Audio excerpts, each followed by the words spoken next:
Well, what are you going to do? Because that guy's in Green Bay, and that guy is headed towards the twilight of what is going to be a Hall of Fame career. And I'll say this about Aaron Rodgers. The guy's in grudge mode all the time, and I think that fuels him. I don't think he's ever forgiven the world that he wasn't drafted high coming out of the University of California. And I don't think he ever forgave the world that he wasn't recruited by anybody. He had to go play junior college at Butte Junior College before he went to Cal. But you talk about stud. He's got it all. And, he's, I'm not going to say a flaky personality, but he's evolved as kind of a unique guy with opinions about anything and everything. Yeah. Not that I want to hear them, but so be it. Yeah. But he's got 2 heavy-duty running backs, and I think that's a huge thing. As kid Austin Dillon to complement the other running back. This is a really impressive power game they've got. Granted, Devontae Adams is gone, but they got a host of young guys that they drafted. They got a kid from North Dakota State, Christian Watson, who I think is going to be the next young star receiver in the National Football League.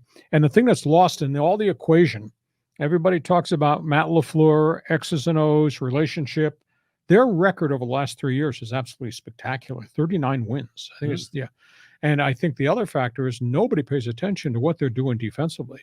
They have drafted stud linemen and corners who can cover and run. And you go to Lambeau Field, you're going to get punched in the mouth. I mean, they play really physical football. It's tough enough going in there with a crowd. It's tough enough going in there when the weather is wintry, and it becomes winter November 1st in Green Bay. But their defense that's an unsung hero. The rest of the division is a mishmash. New coach at Minnesota with the Vikings, Kevin O'Connell, the former Aztec quarterback, who has climbed the chain and done very well as an assistant. He's worked under a lot of smart people. It's his job.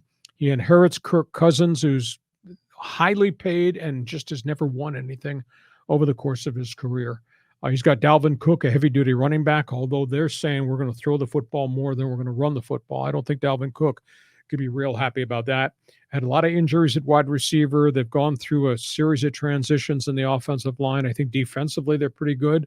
But they're in a division with Aaron Rodgers, and I don't think they have a prayer in the world of winning those 2 games against Green Bay. And I just wonder where they are in a new coach and very much a new system with Kirk Cousins as the quarterback. Detroit, it's like the New York Jets. It's just going to take time. They've been down for so long. But I will say this, their coaching staff, and Dan Campbell is kind of cut from a different cloth. Holy cow. He's like a guy that used to sit at the end of the bar in Poway and you talk football all the time. Nice. Well, that type of persona has now become the coach of the Detroit Lions. Everybody likes them. The players respond. They play really hard. Not a lot of talent on that roster. Jared Goff comes back as a second-year quarterback. He had a pretty competitive first year. They're running the football. They're doing a lot of things there. So I got Detroit finishing third because it takes time. And I don't understand anything that's going on in Chicago. Justin Fields, the quarterback, was hurt last year, played pretty well in spurts, but, he runs around and he takes hits.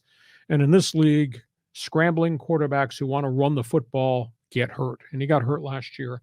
So I think that's a huge question right now as to what do they got around Justin Fields. And they've really gutted the roster of a lot of draft picks and guys that have been put in place there to play. So I think it's going to be a long winter in Chicago, and that winter is going to start with the first game of the season. I don't think the Bears, even though I have a new coaching staff and a new philosophy of where they're going to go get talent, I don't think the Bears are going to win very many games. So I got Green Bay running away with the rest of the division chasing them. Yeah, I mean, that's obviously how it's going to shake out. But I bet the Packers have got to be still feeling kind of burned that they lost that playoff game last year. Was the 49ers, right? That beat them in Lambeau. So, they got something to prove. And, was Aaron Rodgers, I was looking him up. This is his 17th year. So how much gas does he have left in the tank? So he hasn't had any injuries to speak of. And he moves the pocket. He's so nifty to get out of trouble and then make plays. He's really accurate, even when he has to move the pocket. I mean, we're talking Hall of Fame career. I don't care if he hasn't won 4 Super Bowls. We're talking Hall of Fame career with the accomplishment.